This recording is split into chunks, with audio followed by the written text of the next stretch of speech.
إن الحمد لله نحمده ونستعينه ونستغفره ونعوذ بالله من شرور أنفسنا ومن سيئات أعمالنا. من يهده الله فلا مضل له ومن يضلل فلا هادي له، وأشهد أن لا إله إلا الله وأشهد أن محمدًا عبده ورسوله. أما بعد فإن خير الحديث كتاب الله، وخير الهدي هدي محمد صلى الله عليه وسلم، وشر الأمور محدثاتها، وكل محدثة بدعة، وكل بدعة ضلالة، وكل ضلالة في النار. فأعوذ بالله من الشيطان الرجيم. بسم الله الرحمن الرحيم. قال الله تبارك وتعالى: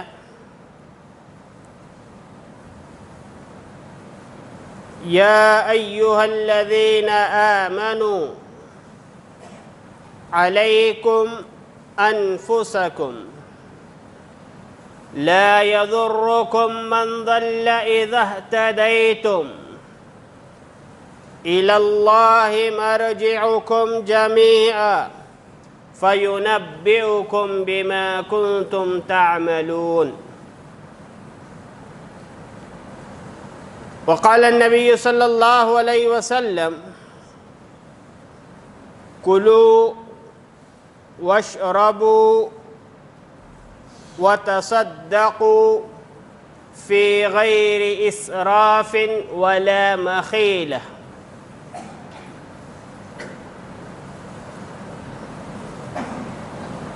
محترم حاضرین، خطبہ مسنونہ کے بعد میں نے قرآن مجید کی ایک آیت تلاوت کیا ہے. اس آیت کے حوالے سے دو چند باتیں بتا کر اپنی بات ختم کرتا ہوں. آیت کا ترجمہ غور سے سنیں.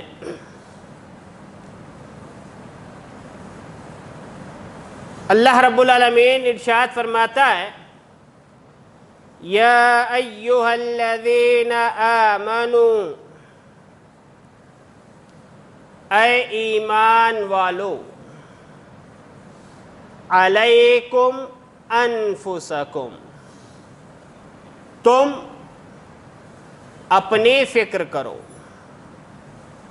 لا یضرکم من ضل اذا اہتدیتم، یاد رکھنا اگر تم سیدھے راستے پر قائم ہو، جمے ہوئے ہو، تو جو شخص گمراہ ہے اس کی گمراہی تمہارا کچھ نہیں بگاڑ سکتی. اِلَى اللَّهِ مَرْجِعُكُمْ جَمِيعًا، تم تمام کو اللہ کی طرف لوٹ کر جانا ہے. فَيُنَبِّئُكُمْ بِمَا كُنْتُمْ تَعْمَلُونَ، اللہ تعالیٰ تمہیں بتائے گا، آگاہ کرے گا کہ جو کچھ کہ تم عمل و حرکت کیا کرتے تھے، جو کچھ کہ تمہاری سیاہ کاریاں تھیں، وہ تمہیں آگاہ کرے گا. آج معاشرے کے اندر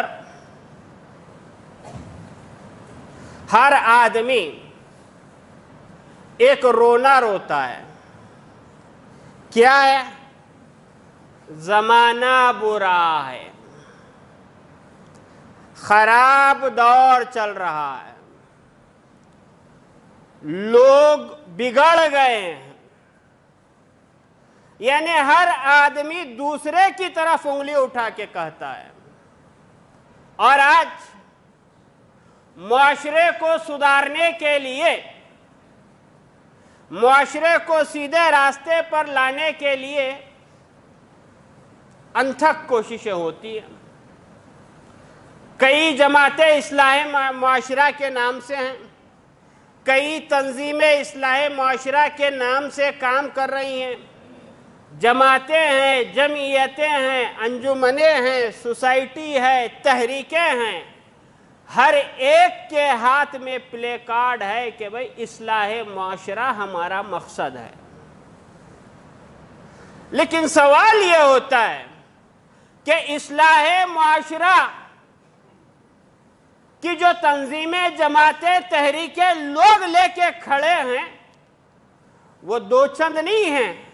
اگر ان کی تعداد کو جمع کر لیا جائے، اکٹھا کر لیا جائے تو کروڑوں میں یہ لوگ ہو جائیں گے۔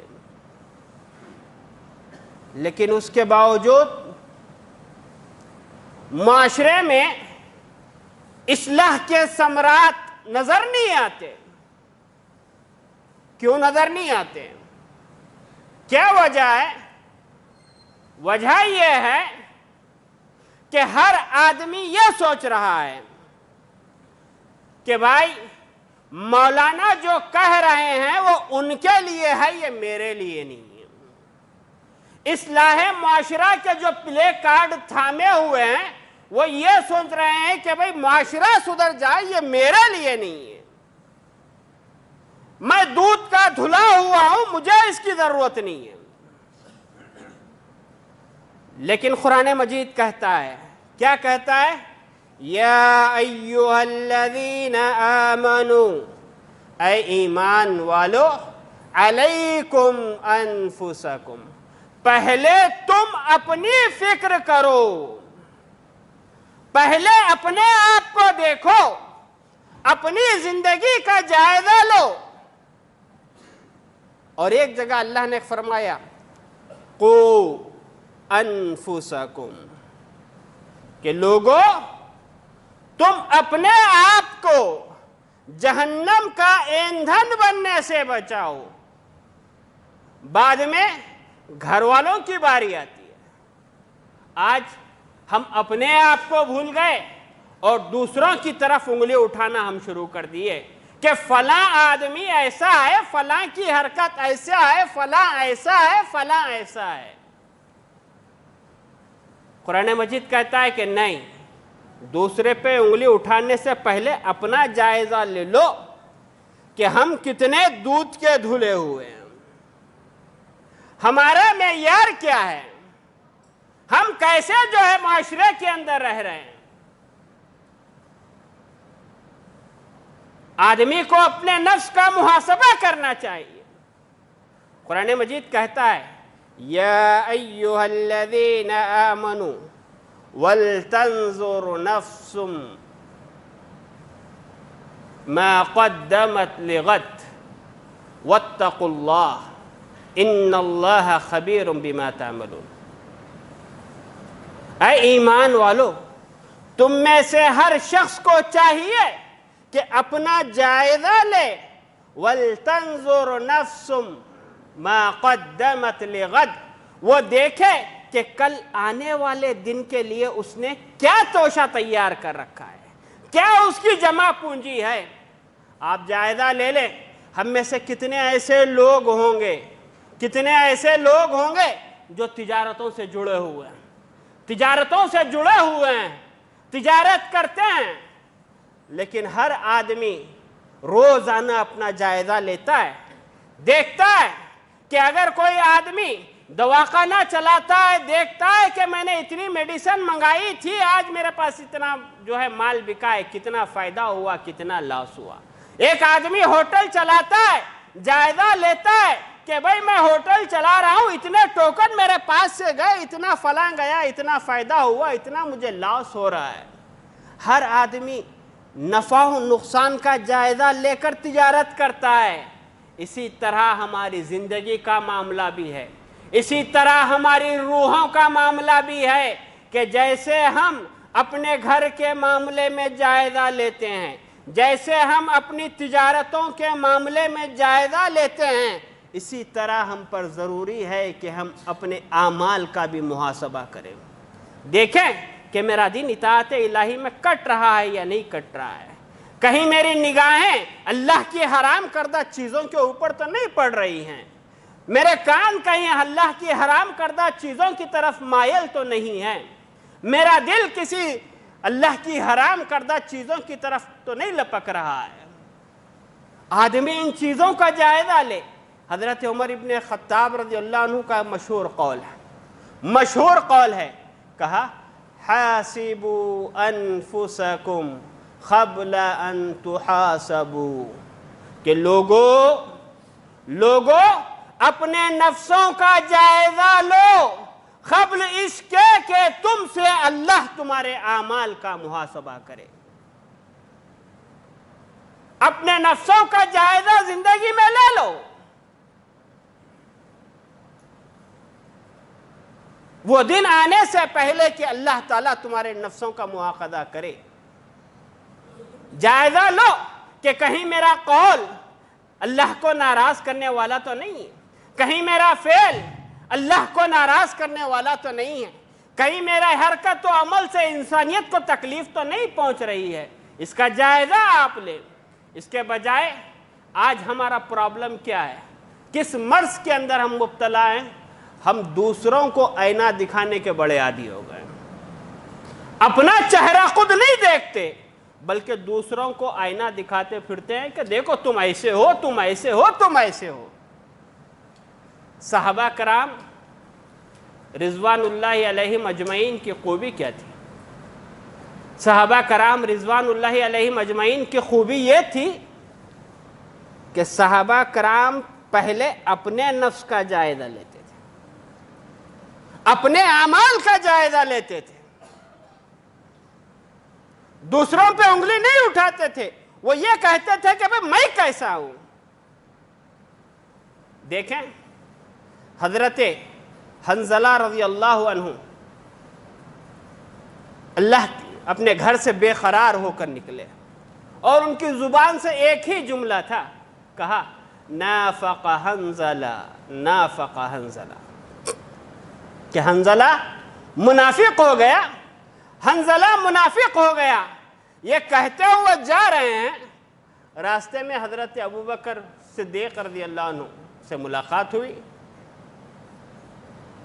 کہا کیا بات ہے؟ کہا نافق حنظلہ، کہا حنظلہ منافق ہو گیا۔ ابوبکر رضی اللہ عنہ نے پوچھا کہ بھئی وہ کیسے منافق ہو گئے؟ کہا دیکھو ہمارے دل کی دنیا بڑی عجیب ہے، ہم اللہ کے رسول صلی اللہ علیہ وسلم کی مجلس میں ہوتے ہیں تو وہاں کی کیفیت الگ ہوتی ہے، جنت کے تذکروں سے دل جنت کی نعمتوں کی طرف لپکتا ہے، جہنم کا جب تذکرہ ہوتا ہے، قیامت کی ہولناکیوں کا تذکرہ ہوتا ہے، دل کی دنیا بدل جاتی ہے۔ لیکن جب ہم اللہ کے رسول صلی اللہ علیہ وسلم کی مجلس سے اٹھ کر اپنے گھر کو آتے ہیں، اپنے بیوی بچوں کے اندر مگن ہو جاتے ہیں، تو وہ کیفیت برقرار نہیں رہتی جو کیفیت اللہ کے نبی صلی اللہ علیہ وسلم کی مجلس میں ہوا کرتی تھی۔ حضرت ابوبکر رضی اللہ عنہ نے کہا کہ حنظلہ تم جس پرابلم میں مبتلا ہو، جس کیفیت سے تم دوچار ہو، یہی کیفیت میری بھی ہے، کہیں میں بھی منافق تو نہیں ہوں۔ دونوں مل کر اللہ کے نبی صلی اللہ علیہ وسلم کے پاس گئے اور اپنا ماجرا رکھا تو اللہ کے نبی صلی اللہ علیہ وسلم نے فرمایا کہ دیکھو تمہاری میرے ساتھ رہتے وقت جو کیفیت ہوتی ہے، اگر تمہاری یہ کیفیت ہر وقت رہے گی تو فرشتے تم سے تمہارے بستروں میں اور تمہارے راستوں میں مصافحہ کریں گے۔ اس کے بعد اللہ کے نبی صلی اللہ علیہ وسلم نے فرمایا ساعتن فساعتن، کہا حنظلہ یہ وقت کی بات ہے، بندے کا دل اللہ کی انگلیوں کے درمیان میں ہے، وہ جیسے چاہے پلٹ دیتا ہے۔ ہر وقت اگر تمہاری یہ کیفیت رہے گی تو فرشتے تم سے راستوں میں سلام اور مصافحہ کریں گے۔ آپ دیکھیں حضرت حنظلہ رضی اللہ عنہ کے اس واقعے کو آپ لے لیں کہ حضرت حنظلہ رضی اللہ عنہ نے اپنے مرض کا علاج ایسے نہیں کیا کہ بھائی میرے اندر اگر یہ پرابلم ہے، میں منافق ہوں، دوسروں پہ فتویٰ نہیں داغا، میں منافق ہوں تو ابوبکر بھی منافق ہے، میں منافق ہوں تو عمر بھی منافق ہے، میں منافق ہوں تو علی و عثمان بھی منافق ہے، میں ایک ہی تھوڑے ہی مبتلا ہوں۔ اپنے مرض کا مرہم دوسروں پہ فتویٰ لگا کے حل نہیں کیا، کہا دوسروں کی کیفیت کیسی کچھ ہو اس سے مجھے سروکار نہیں ہے، میرے دل کی حالت یہ ہے مجھے اس کا علاج کرنا ہے، مجھے اس کا علاج کرنا ہے۔ یہ صحابہ کرام کی خوبی تھی کہ صحابہ کرام دوسروں پہ انگلی نہیں اٹھاتے تھے، دوسروں کو دوش نہیں دیتے تھے کہ فلاں ایسا ہے، فلاں ایسا ہے، فلاں ایسا ہے۔ صحابہ کرام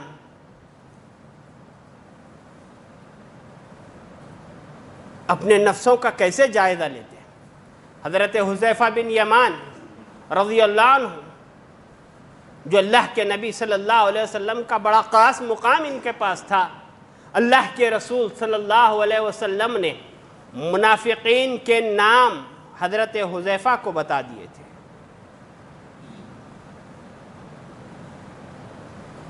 اللہ کے رسول صلی اللہ علیہ وسلم کے رازدار آپ تھے،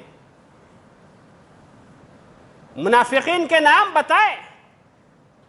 حضرت حنظلہ، حضرت حذیفہ رضی اللہ عنہ کہ لوگ جانتے اس طرح سے تھے کہ اگر کسی کا انتقال ہو جاتا اور دیکھتے کہ اس کے جنازے میں حضرت حذیفہ ہیں تو لوگ سمجھ جاتے کہ یہ واقعے میں مومن کا آدمی ہے، اور اگر کسی کے جنازے میں وہ شریک نہیں ہوتے لوگ بھانپ لیتے کہ شاید اللہ کے نبی نے منافقین کی فہرست میں اس کا نام رکھا تھا۔ حضرت عمر ابن خطاب رضی اللہ عنہ امیر المومنین، اللہ کے نبی صلی اللہ علیہ وسلم نے کئی بشارتیں دی، کہا لا نبی بعدی، کہ میرے بعد کوئی نبی نہیں۔ اگر نبوت کا سلسلہ جاری ہوتا تو اللہ نبوت کا تاج عمر تمہارے سر پہ رکھتا، لیکن یہی حضرت عمر بن خطاب ہے، ڈرے ہوئے ہیں، سہمے ہوئے ہیں۔ حضرت حذیفہ سے آ کے پوچھتے ہیں کہ حذیفہ، اللہ کے نبی نے تمہیں منافقین کے نام بتائے تھے، کہیں اس میں میرا نام تو نہیں ہے؟ میرا نام تو نہیں ہے۔ یہ کیفیت صحابہ کرام کی تھی کہ وہ اتنا ڈرے اور سہمے رہا کرتے تھے۔ آج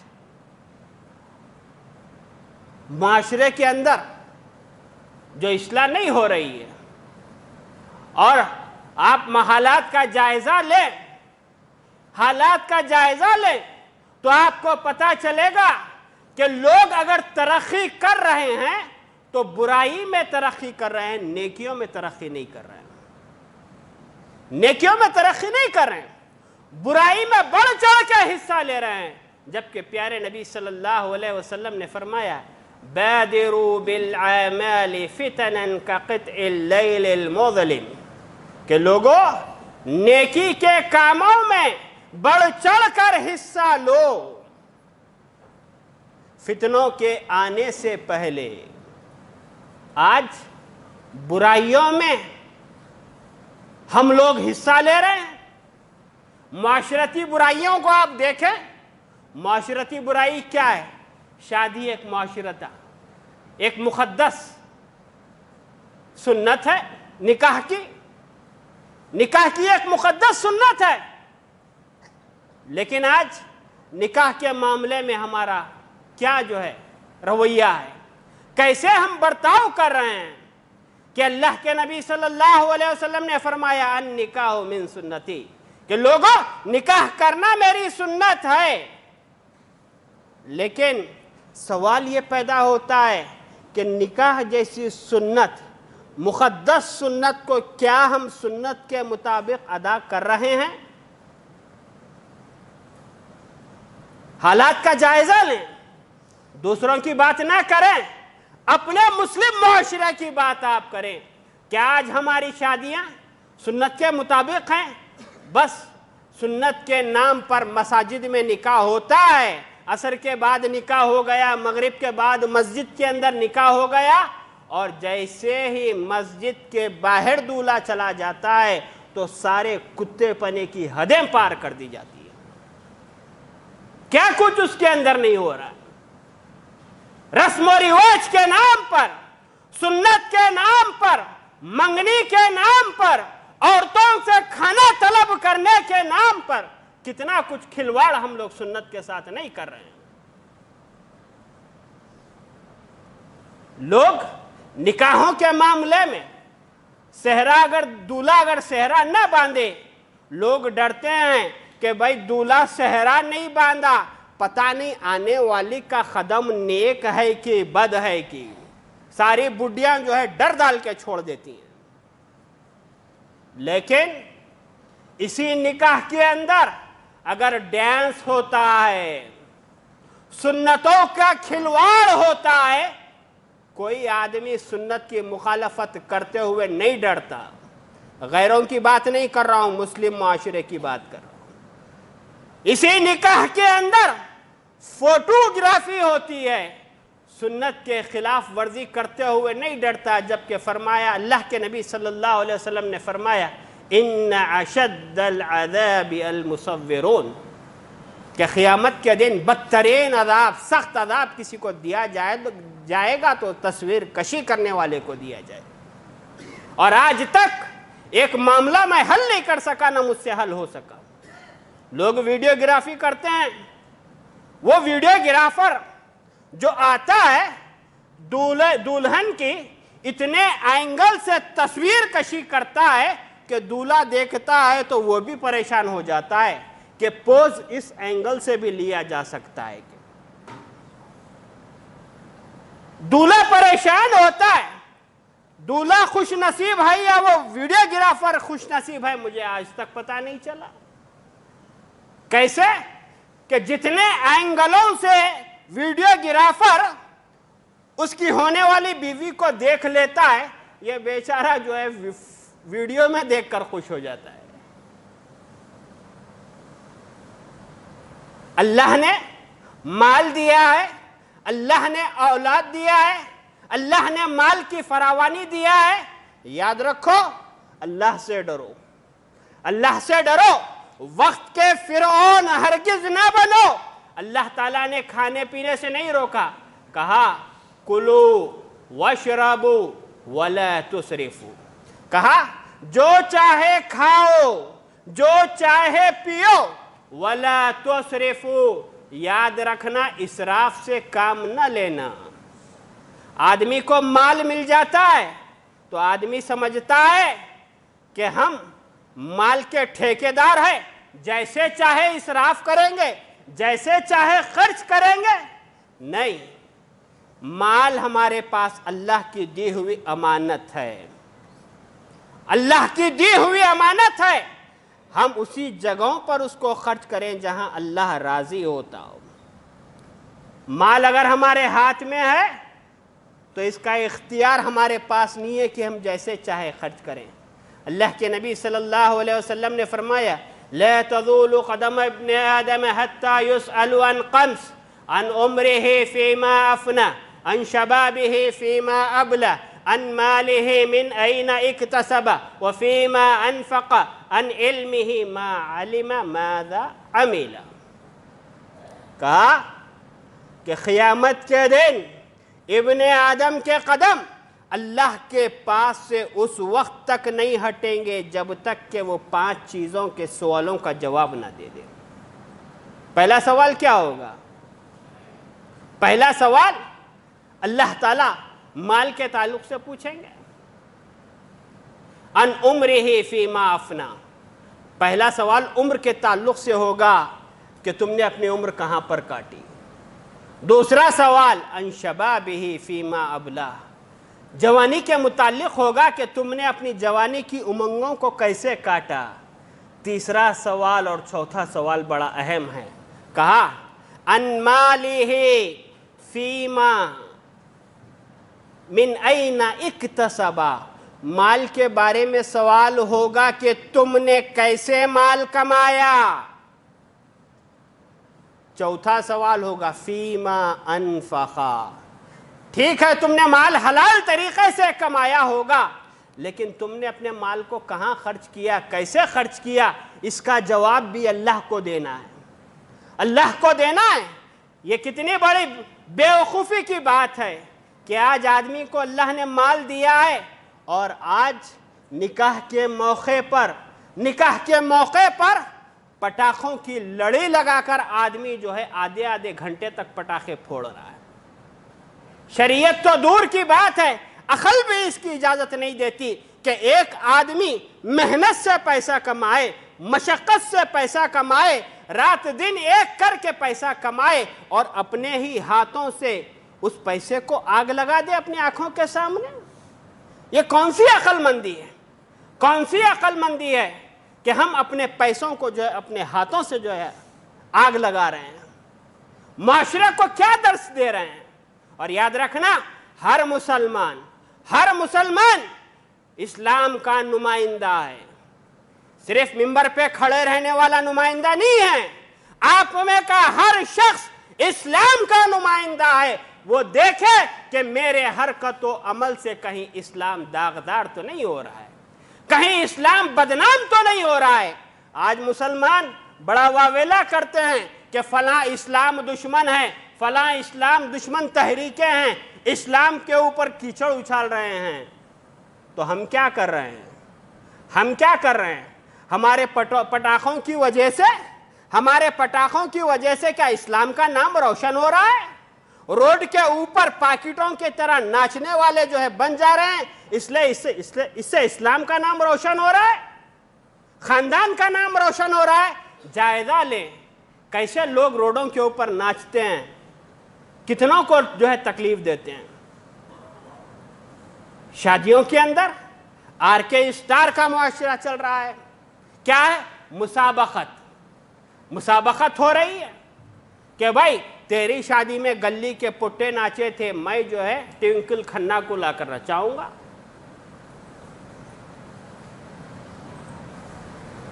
میں ڈینسروں کو لاؤں گا۔ بے حیائی ہو جو ہے، آنکھوں کا پانی ہمارا مر گیا ہے کہ ہم معاشرے کو کیسا سبق دے رہے ہیں، ہمارا پیسہ کہاں خرچ ہو رہا ہے۔ آرکے اسٹار میں ہم پیسہ خرچ کر رہے ہیں اور معاشرے کو سدھارنے کی بات کر رہے ہیں، اور پوری بارات گلیوں میں جاتی ہے، اس کی تکلیف کا احساس باراتیوں کو نہیں ہوتا۔ یاد رکھنا، بارات جب گلیوں سے گزرتی ہے تو اس کی تکلیف روڈ پہ گزرنے والوں سے پوچھو، اس کی تکلیف ان بوڑھوں سے پوچھو جن کو رات میں نیند بڑی مشکل سے آتی ہے، اس کی تکلیف ان کمزور دل والوں سے پوچھو جن کے دل تھوڑی سی آواز سے سہم جاتے ہیں، اس کی تکلیف ان ہارٹ پیشنٹوں سے پوچھو جو تھوڑی سی آواز پر بے قابو ہو جاتے ہیں۔ آج اگر کوئی اصلاح کی بات کرتا ہے، کہتا ہے کہ بھائی یہاں مت بجاؤ، بچوں کو تکلیف ہو رہی ہے، بچے سو رہے ہیں، بوڑھے سو رہے ہیں، بزرگ لوگ آرام کر رہے ہیں، ہمارے اخلاق اتنے گرے ہوئے ہیں کہ اصلاح کی بات لینا بھی گوارا نہیں کرتے، گالی گلوچ پہ اتر جاتے ہیں، اور ایسی گالی ہم لوگ دیتے ہیں معلوم ہوتا ہے کہ یہ منہ نہیں سرکاری پیخانہ ہے۔ یہ بد اخلاقی ہے کس کی؟ مسلم معاشرے کی۔ ہم اپنا جائزہ لیں۔ اللہ کے رسول صلی اللہ علیہ وسلم کے صحابہ کرام کا حال میں نے آپ کے سامنے پیش کیا کہ دیکھو اصلاح معاشرہ میں انقلاب اسی وقت آئے گا جب ہم اپنے نفسوں کا جائزہ خود لیں گے، دوسروں کی طرف انگلی اٹھائیں گے، اصلاح کی ساری کوششیں ناکام و نامراد ہو جائیں گی۔ اللہ کے رسول صلی اللہ علیہ وسلم سے کے تعلق سے میرا اور آپ کا عقیدہ کیا ہے؟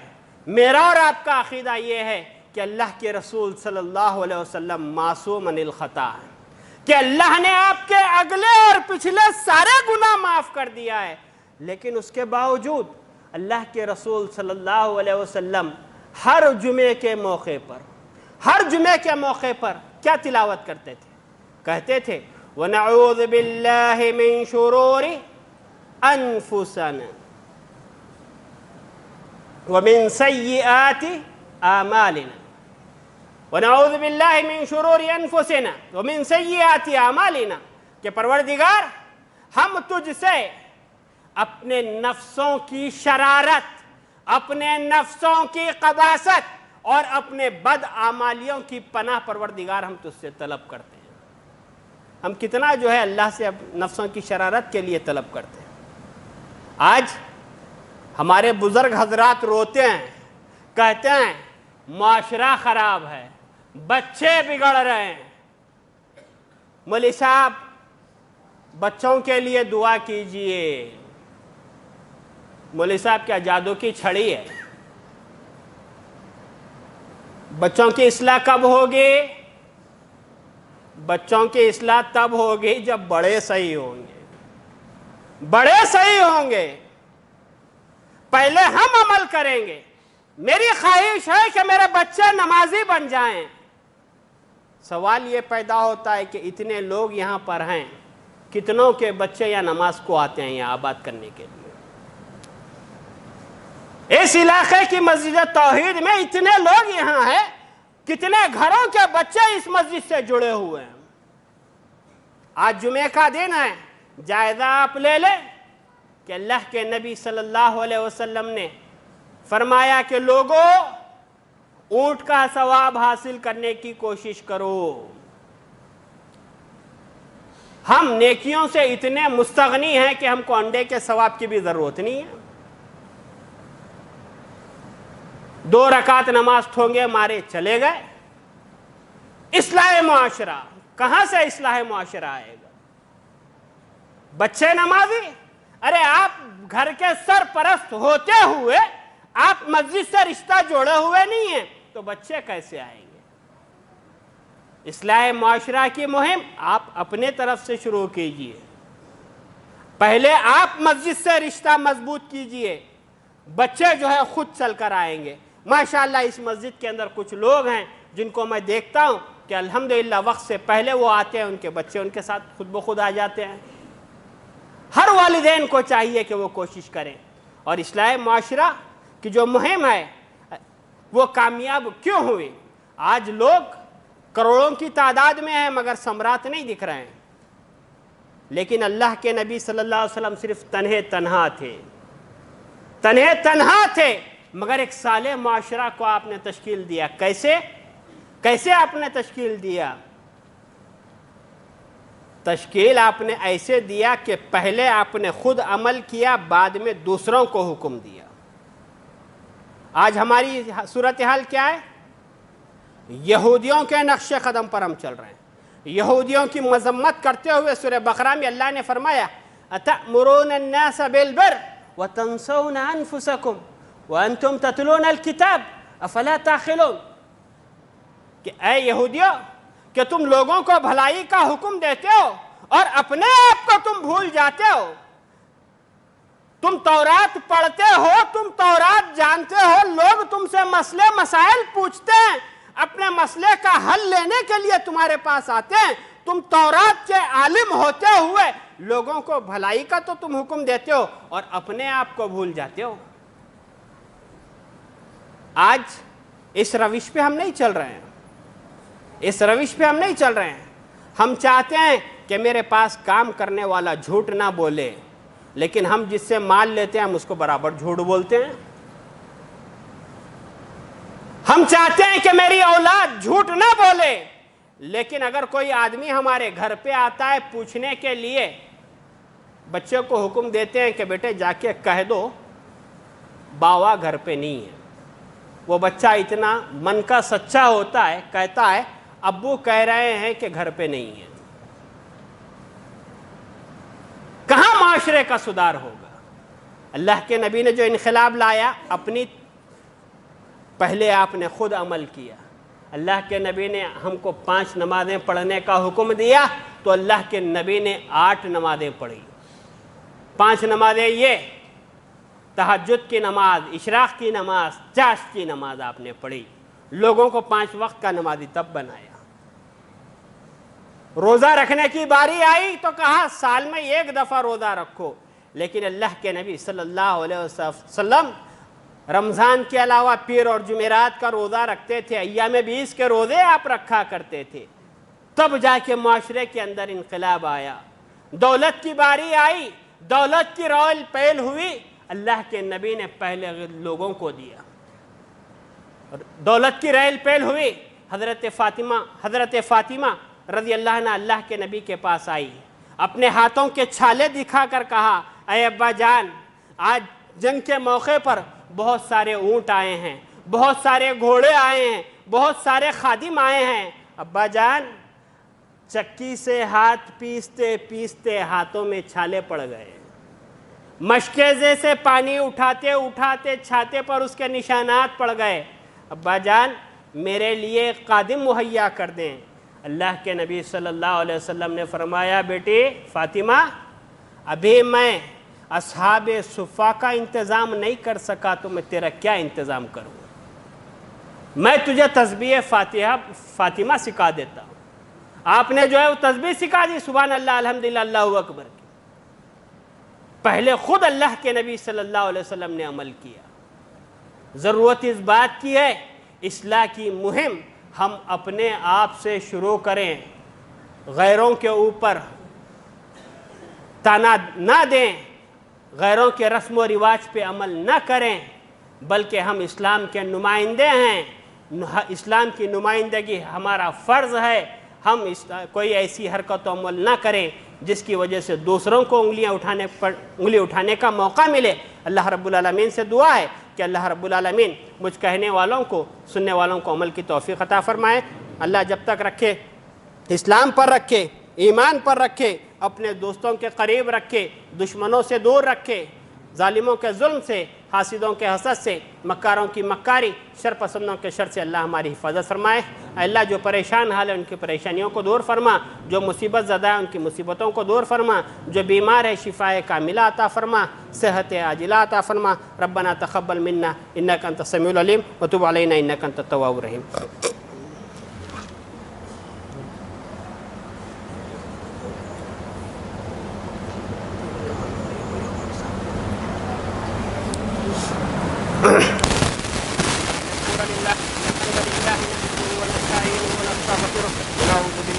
شرور أنفسنا ومن سيئات أعمالنا من يهده الله فلا مضل له ومن يضلل فلا هادي له وأشهد أن لا إله إلا الله وأشهد أن محمدا عبده ورسوله إن الله وملائكته يصلون على النبي يا أيها الذين آمنوا صلوا عليه وسلموا تسليما اللهم صل على محمد وعلى آل محمد كما صليت على إبراهيم وعلى آل إبراهيم إنك حميد مجيد اللهم بارك على محمد وعلى آل محمد كما باركت على إبراهيم وعلى آل إبراهيم إنك حميد مجيد إن الله يأمر بالعدل والإحسان وإيتاء ذي القربى وينهى عن الفحشاء والمنكر والبغي يعظكم لعلكم تذكرون واذكروا الله يذكركم وادعوه يستجب لكم ولذكر الله تعالى وآله أكبر